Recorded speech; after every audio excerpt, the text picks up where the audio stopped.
You could also join us on Facebook. We are live at Ghana Broadcasting Corporation. But before we kick the conversation rolling, let's watch a clip. When I was circumcised, my mother, father, the cutter, everyone had a choice but me. Yet I was the one that was cut, that suffers. I told you I didn't see anything. A 10-year-old girl was so brutally raped that a surgeon had to stitch her vagina.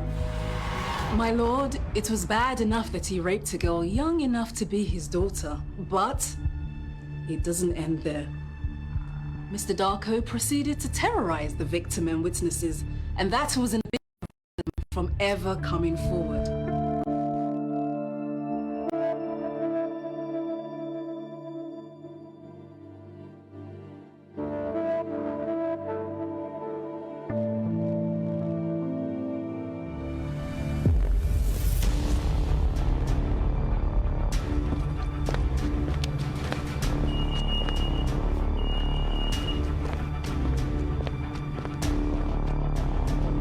So you've been given a voice. Promise me that you'll always use it. It's the case that's captured the imagination of the nation. Today, Nimakudaku has been sentenced to life imprisonment for raping his 10-year-old niece.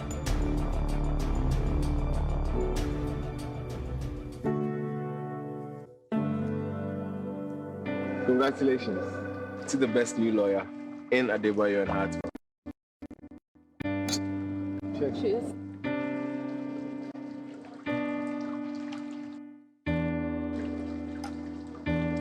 You can't leave me hanging. Yes! Yes! Yes! Yes! Oh, Unfortunately, there's a bacterial infection around the fallopian tube area. The FGM is the most likely cause. So, what, you want us to have a celibate marriage? I didn't say that. Well, then say something, because I do not know what's going on here.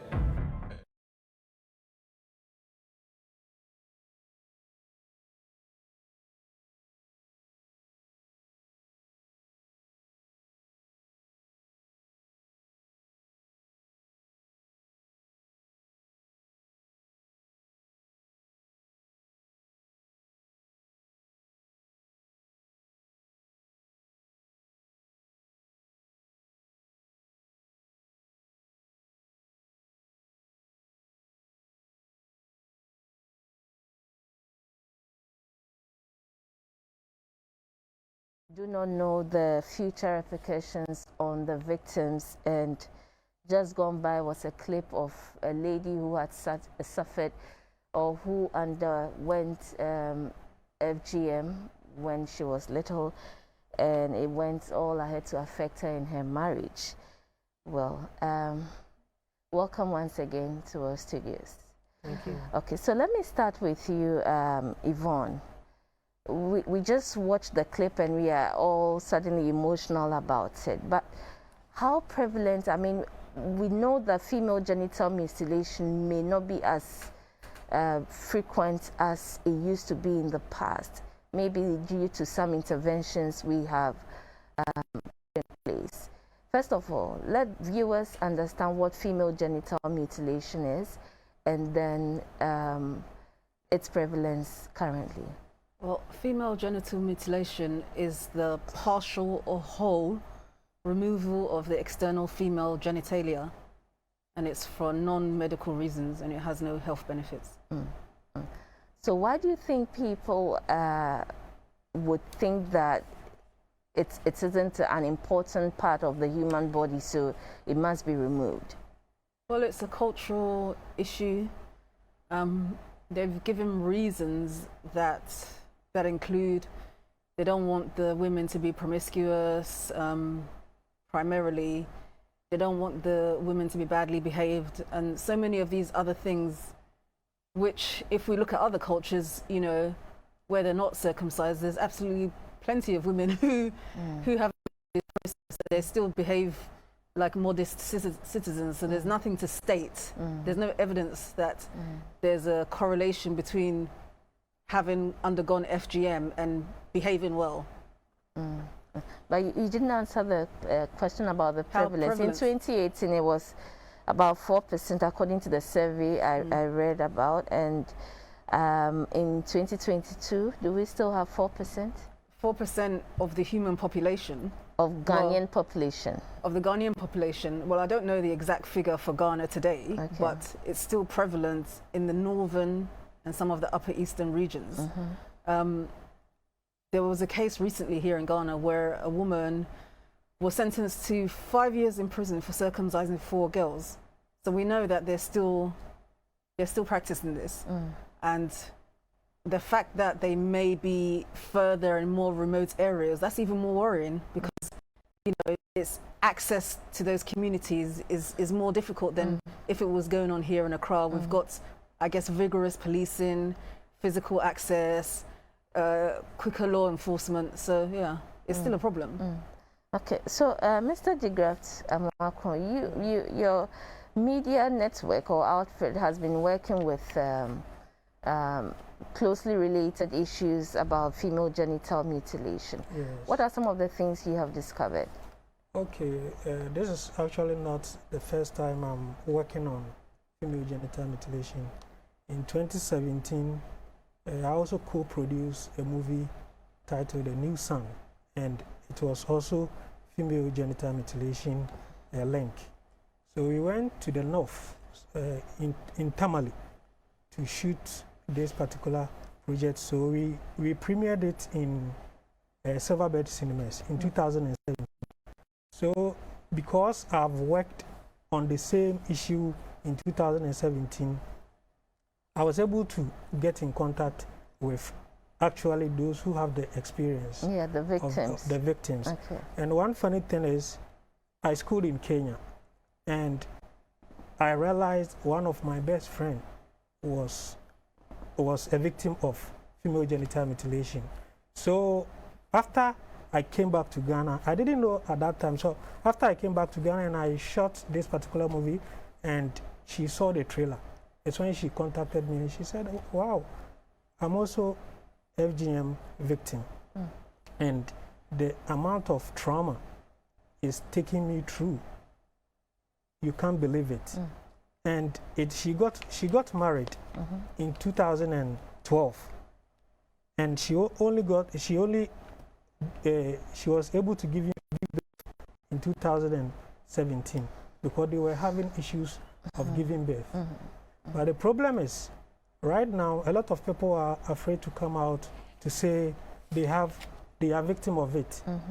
So it's now we are trying to encourage those who are victims for them to come out so that they will be able to voice out, and we can also use our media platforms to promote it or to educate people so that they will know that this act is really affecting the victims. Okay, let me come back to you, Ms. Osei. What are some of the effects? I mean, he speaks about the trauma. What are some of the effects that victims of FGM go through? What are some of the effects FGM has on the victims? So psychological effects, flashbacks, dreams, nightmares,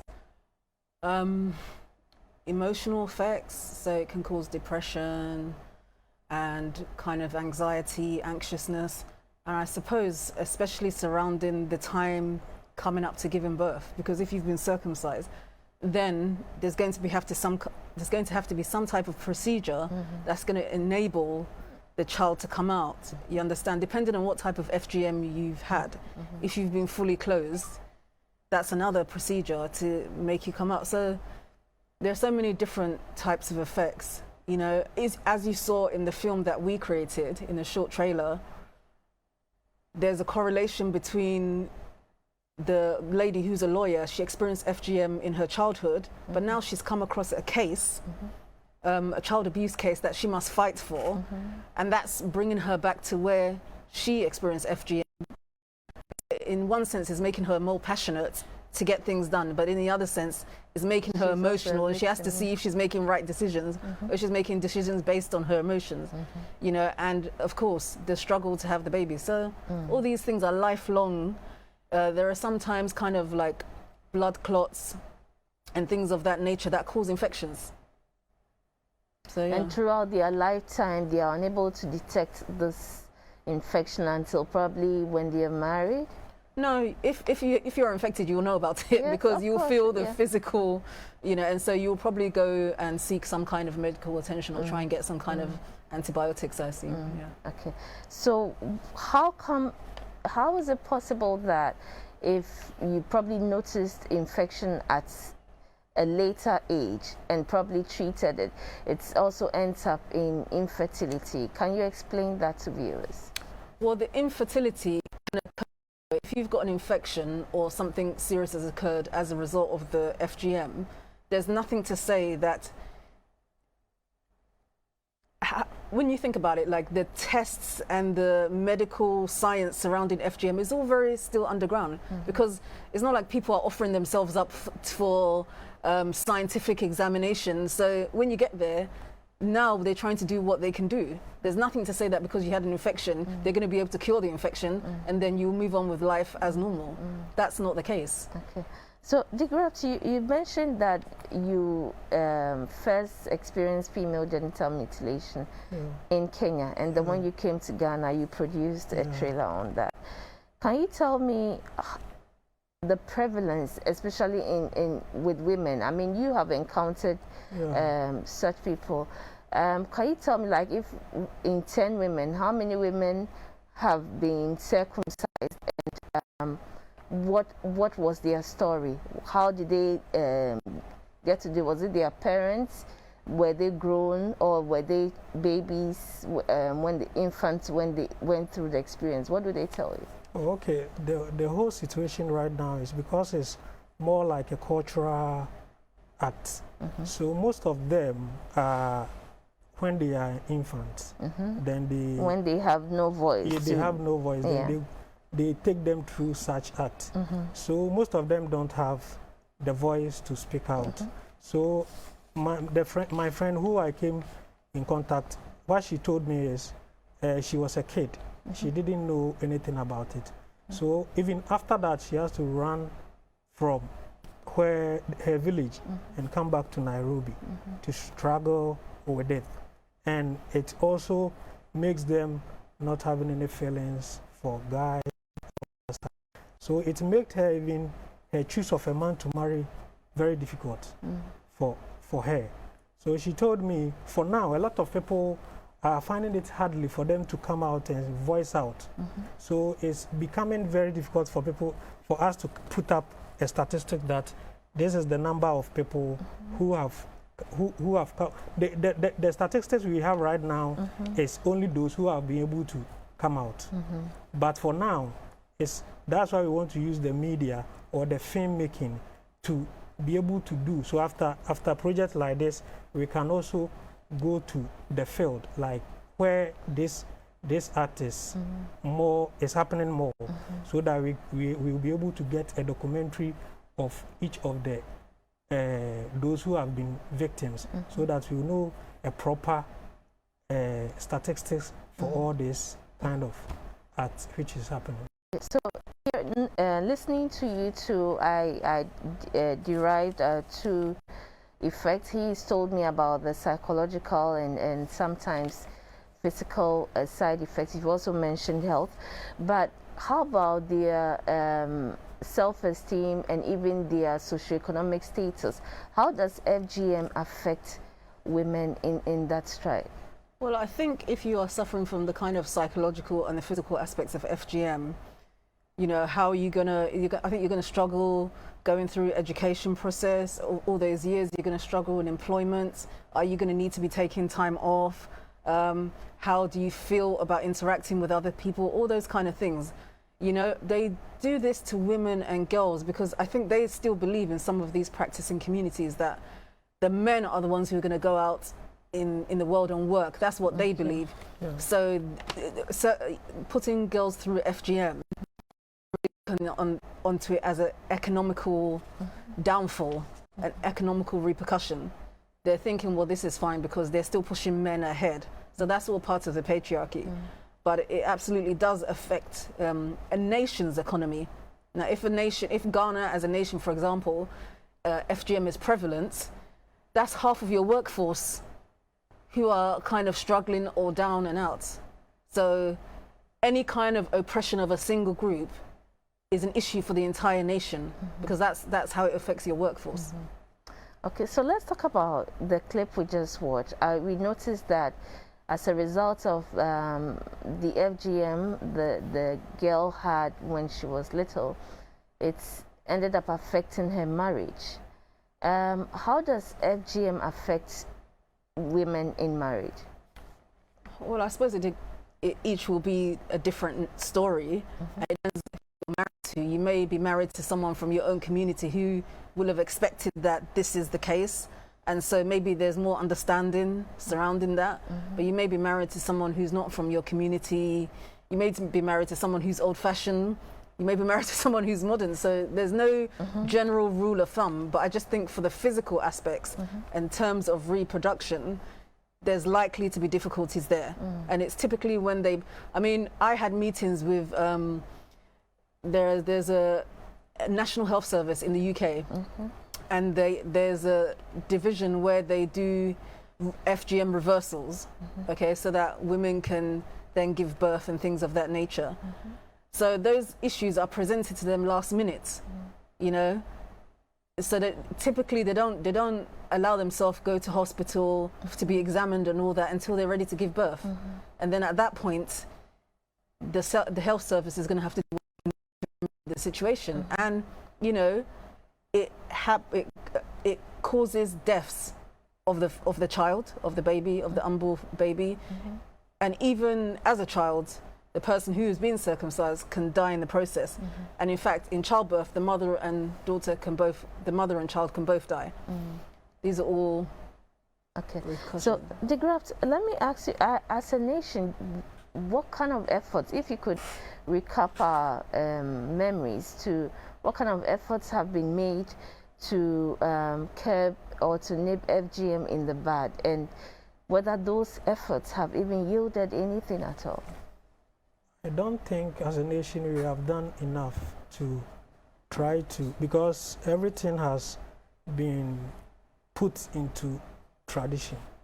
So we haven't been able to take steps. I remember when we criminalized it? Yeah, we have. I think we have criminalized it. Yes, yes. But we haven't taken steps to make sure that this act is really not happening. It's in the books, but when you go to the places which is happening, it's still happening.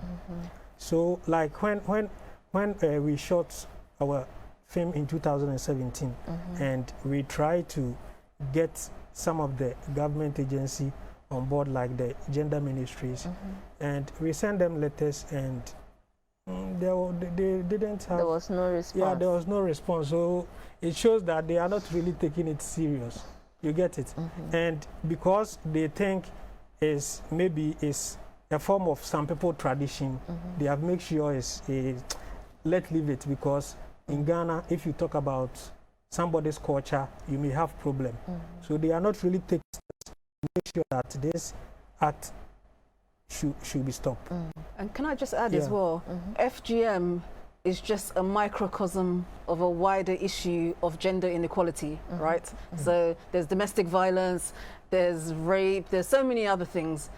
And until the mentality is changed of society towards women and girls, you're going to be getting FGM, domestic violence, rape within marriage, and so many other things. Yeah, so there's a wider issue of equity, yes, and education and support for women, so that they can come to a level, right, where they are, it's equitable, it's fair.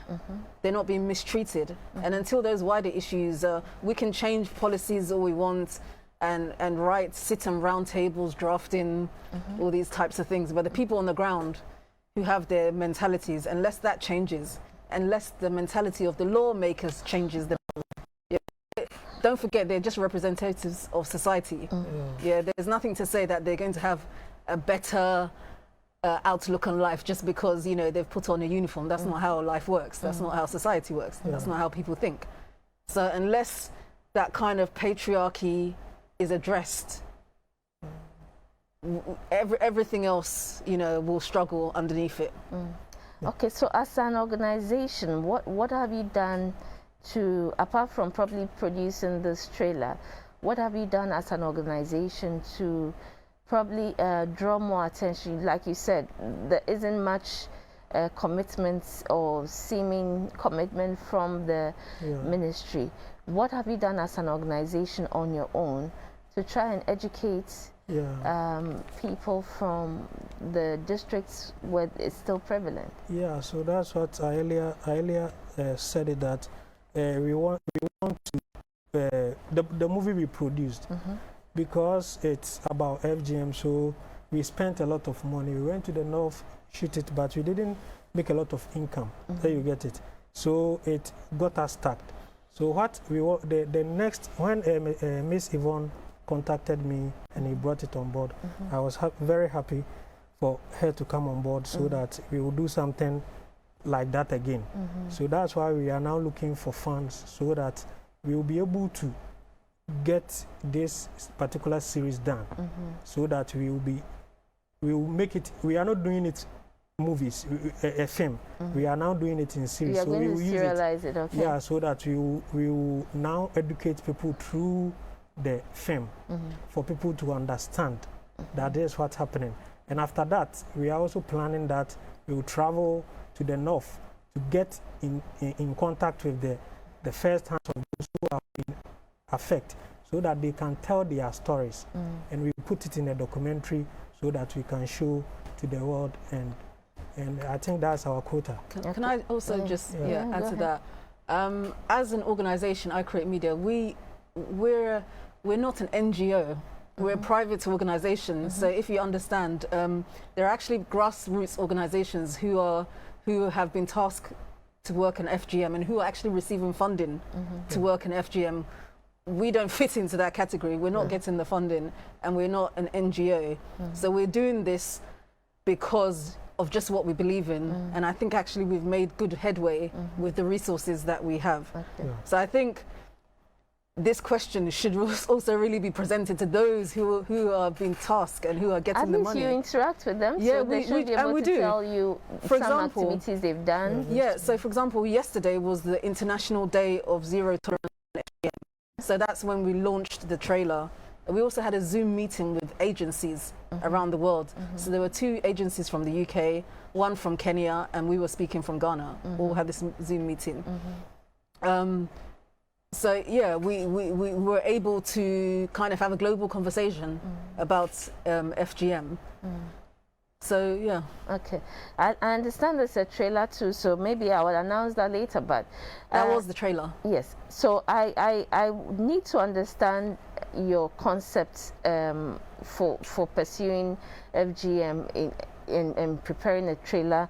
Do you think that it will make the impact that you're desiring to have? Because you see, those who are perpetrating the crimes, excuse me to say, are not like the elites or the literates who would see this trailer and probably identify with it and say, oh, it's something we shouldn't be practicing. Do you think it would hit home for them to understand the need to stop practicing FGM? Okay. So firstly, I don't believe that all of the people who are practicing are kind of illiterates and so on and so forth. Otherwise, why would they be still doing it? Well, look, I think that there are things that we even do in the modern culture that is still barbaric, that is still unacceptable, but individuals find a way to do it because somehow it suits their mentality or their moral code and things like that. So, I mean, I have even come across a lady from the US who has a PhD. She has a whole doctorate. And she, as an adult, took herself back to her village, had FGM, to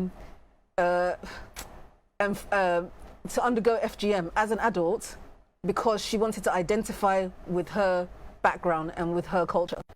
So a PhD is one of the highest levels of education that anyone can have. So of course people were surprised and shocked, etc., etc. But there are people who are from culture has a strong hold on people. It doesn't matter your level of education. It can get you as a prime minister, just as religion, for example, has an influence on people. So I think that when it reaches people who we believe are more modern, etc., it will still have an influence, a back influence, a trickle-down effect on those who maybe don't have that much access to television and video and things of that nature. But I believe that if one young girl sees this, apparently we spoke about this yesterday in the Zoom meeting, that a lot of them have access to television in their villages. They do. We believe that they don't, but actually they do. And if one young girl sees this show, right, and it's given her confidence and a voice to say, grandma, look at this, look what is done to me, look what it's doing to other people, can that not start a conversation? It could, as to whether it would generate any... But that's a step. Okay. It's step one. Because this type of thing has been going on generationally for so many years. We're not going to find a solution. Anything we do at the top level, it's not going to heal the problem overnight. That's absolutely impossible. FGM has probably been going on hundreds of years.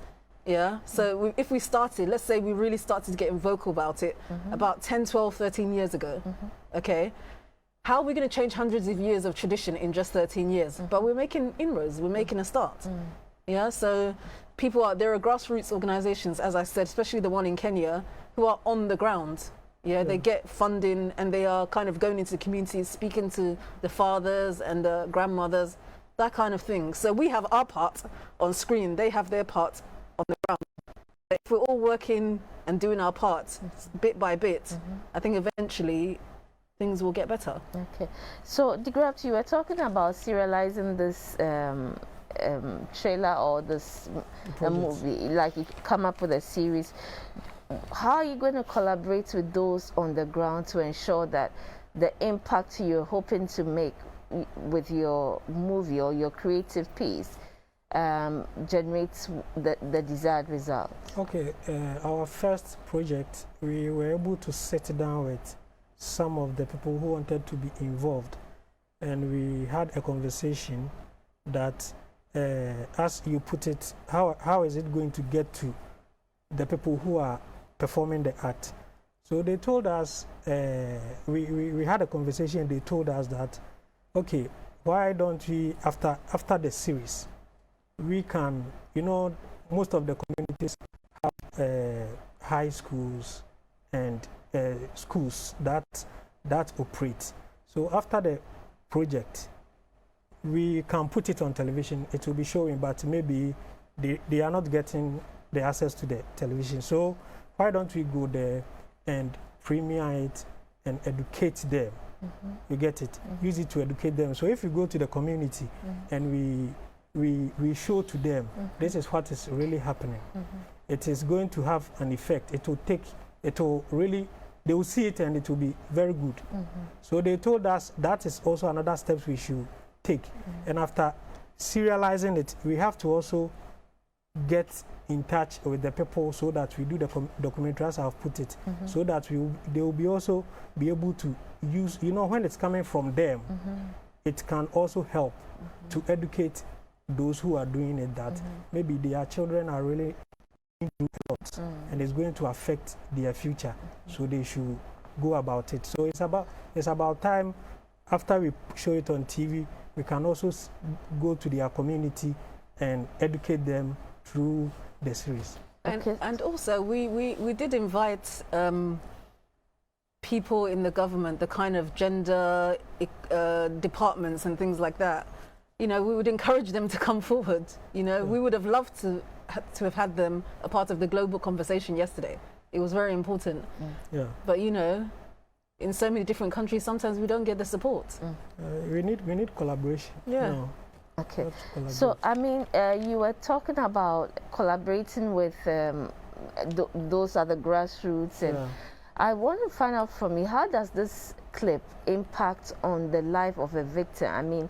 Because as part of my intro, I was even asking what has become of the lives of the victims as I mean, how would this help them? What kind of support do you think this would have, or impact this would have on the life of a victim as grown up? Even as we even started speaking about FGM, before even the trailer put out, we had people from Tanzania calling us and getting emotional over the phone, saying that, you know, this is something that happened to them when they were young. They haven't been able to talk about it. It's disturbing them, this, that, and the third. So we know it's touching people. And when this project began as a stage play, we had actual FGM survivors on the stage telling their personal stories, okay, and engaging with the audience before the fictional part of the play took part. So we know that it gives them a voice, okay? It gives them an outlet, a portal where they can come forward and say, oh, me too, this happened to me.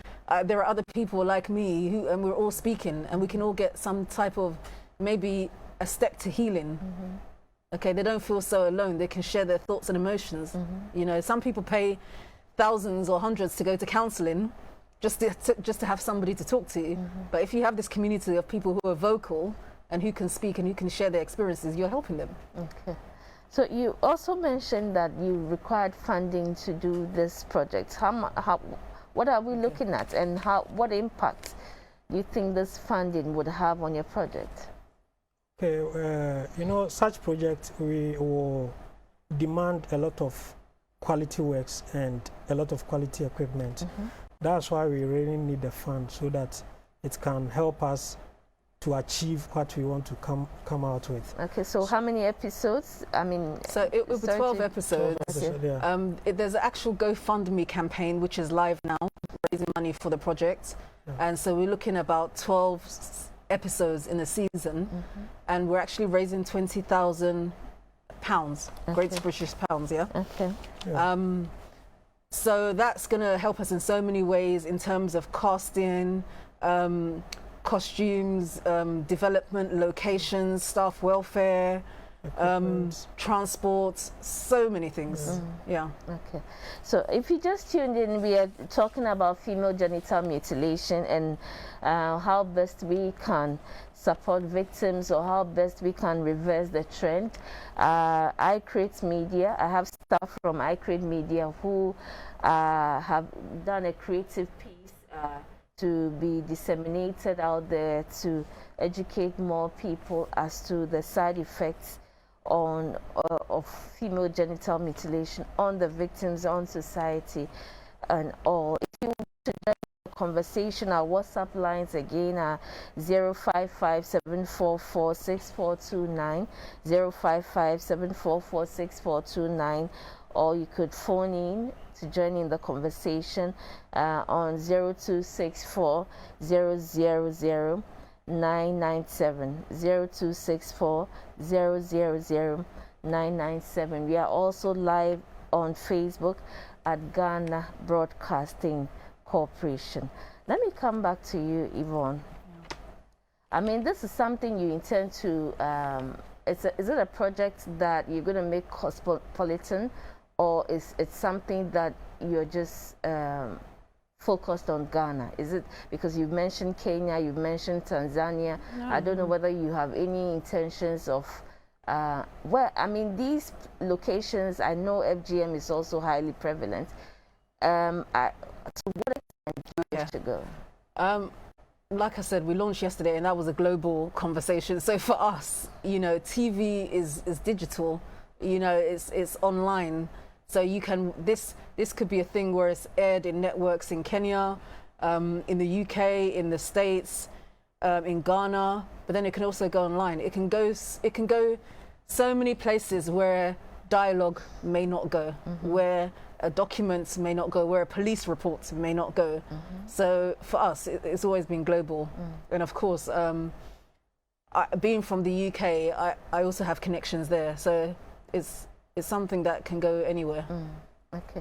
So De-Graft, is it only the trailers or series that you're going to produce? Do you have any intentions of, apart from the documentary you've also mentioned, do you have any intentions of probably having a forum for victims to come and talk about maybe not just the documentary, but maybe a support group to make them share their experiences and how they are coping? We are taking everything one step at a time. So for now, we wanted to focus on the series so that we project it.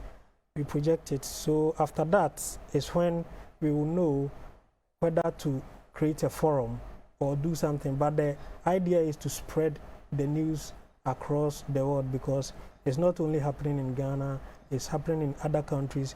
So if we can also get other countries to share their view, because I know maybe... I understand we have a caller on the line. Hello, Efwa. Yes, madam.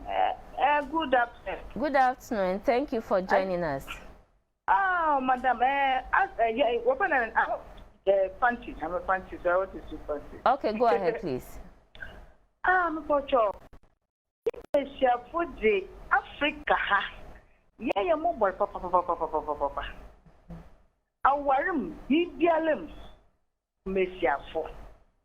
If you upon what company, you walk abroad, you walk or meetings at Tessanadin. One Africa Messia for your woman for so. Kakra. Yeni yakunu to sometimes accusation, Yama be one Bessia. No, it can nay you were friend and Nichutia, one or ya the papa. On Kodu Europe, on Kodu other countries, no, but only the Africans. Yen no way another bade. It's in for to a meeting. Them in Yama Nazina on your Messiah, but walk a 1.1 to board. No one can my yesu Messiah for young tum, young power kakra. Medase Papa.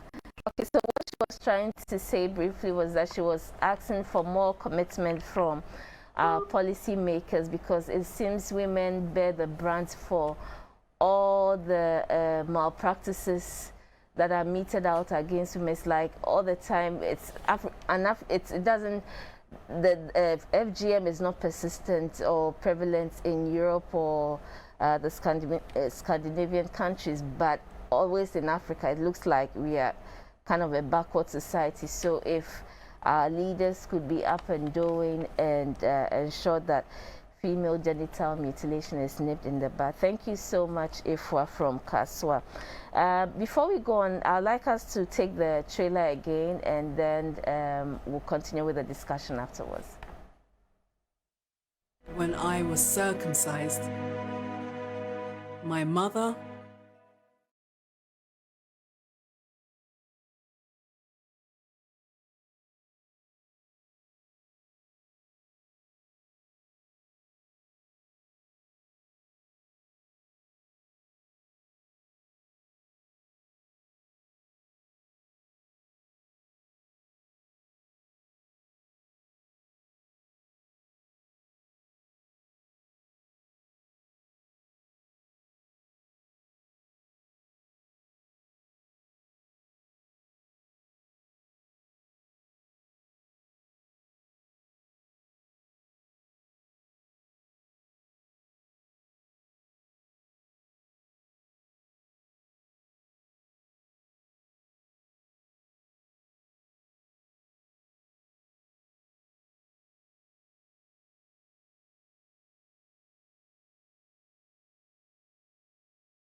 is such a demon we need to get rid of.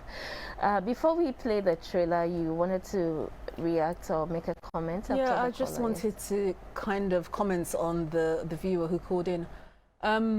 There is a perception that it doesn't occur in the UK and in foreign nations. It absolutely does. Because obviously there's diaspora, people who are from Kenya, Ghana, Nigeria, wherever, who go and live there and who take their culture with them and their practices with them. Okay. So it's an issue there, as it is in Ghana, as it is in Nigeria. And there are also European communities who do it as part of their culture. The Polish communities, the Kurdish, the Eastern Europeans. So we need to understand that it's not just about the black communities or the African communities who are bearing the brunt of all this. It's a phenomena in different races, different religions, different cultures. They're doing FGM. That's quite shocking to me. But I mean, aren't these done in a probably even if it must be done, is it not done in the probably? You know, in our setting, one of the concern is the unhygienic way sometimes done. For which reason women grow up to have long-term side effects, like they can have babies, they have infections, or that has not been treated for a very long time, and it affects their ability to have children and all that. Okay. Is it done in a way that probably is sanitized or hygienic enough? No. Or what's the?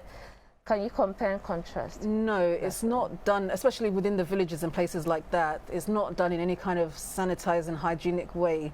There were incidences. Just hold on to your thought. I'm told we have a caller. Hello. Okay. Hello. Good afternoon. Hello. Okay, you go ahead. Hello. Hello. Hello, good afternoon. Could you please speak up a bit? Okay. Hello. Pacho de Katri, who de ka? Hello, me patron kini me dase ino boase. Okay. Ye kasafa female genital mutilation ho. See a or bad treatia if you haven't. Do you know something way to way? I cannot just to speak for Pacho. Okay, I'm sorry, I don't think he's ready to speak with us. Okay, so go ahead, please. Yeah, so in those remote places, it's not that hygienic. There have been incidences where medical practitioners within practicing communities have started doing FGM, maybe in a closed roof hospital setting, but that's illegal and that's also banned because the human biology of a woman wasn't made to have those things done to her. So there's no, whether it's clean or dirty, any of those processes, it doesn't matter who does it, it will create complications because that's not how your body was developed. It wasn't meant for that. So there's really no good way of being able to. Help me understand that a bit. I mean, in our part of in our country, for instance, it's been criminalized. Does that mean that, I mean, obviously it should be criminalized too in those countries? It's criminalized almost everywhere. Yes. Yeah. But you see, here's the thing. There are many things in this country, for example, that are a crime. It doesn't mean that people aren't going to do them. They're just going to do them and hope they then get caught. Yes. That's all. So criminalizing it is, yes, it's one step. We need to make our official position clear that FGM is a no. However, on the ground, unless people's minds are changed, unless they've been educated, unless they start to feel differently on a moral level, they'll just take their chances. You know, it can drive the process underground where they'll just be hiding it more. You know, they'll be threatening the children, make sure you don't go to school and say anything and all this kind of stuff. So it's, yeah, a piece of paper isn't necessarily going to change anything. More things like media work, grassroots work, counseling, all those types of things. Those are the things that are going to change. Okay. Hello, good afternoon. Hello, good afternoon. Hello. Okay, so let me come back to you, De-Graft. You mentioned early on when we started the program that you were doing this until Yvonne came along. Yes. Can you share with us how you are collaborating together and for how long this collaboration take? Okay. I mean, what were the interests between the two of you? For which reason you came together?